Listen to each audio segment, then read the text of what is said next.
14 موقف من حياة مصطفى درويش. بائع الذرة احترف التمثيل. مصطفى درويش كان مواليد 1980، ولما كان في الثانوية العامة حاول يشتغل بائع ذرة ولكن فشل. سافر بعدها للسعودية واشتغل مندوب مبيعات. مصطفى بدأ مشواره الفني بالصدفة في 2011. كان بيروح اللوكيشن يتفرج على أصحابه ويتفرج على التصوير.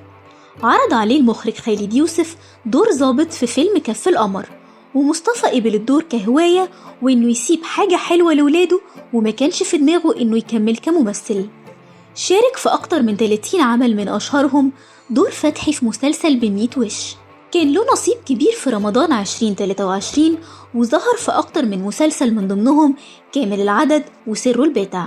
مصطفى كان قريب من جمهوره على السوشيال ميديا، وكان دايما بيشارك برأيه.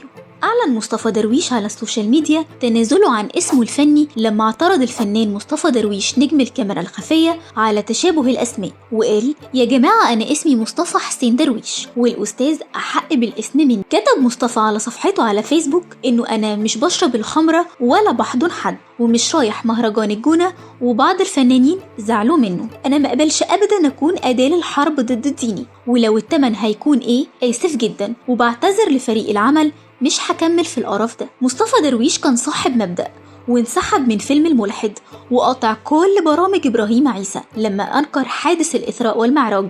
علقت شيرين رضا على انسحاب مصطفى درويش من فيلم الملحد. معرفش مين الممثل ده بصراحة، وما اعتقدش انه كان دور مهم علشان ينسحب ولا ما ينسحبش. وكان رد مصطفى انه في فرق سن كبير بينهم، وانه طبيعي ممكن تكون ما تعرفوش. من ضمن تعليقاته على فيسبوك كان اعتراضه على ظهور هند صبري في موكب المومياوات، وقال: احنا ما عندناش حد مصري يتكلم عن مصريته، فجايبين حد من بره مصر.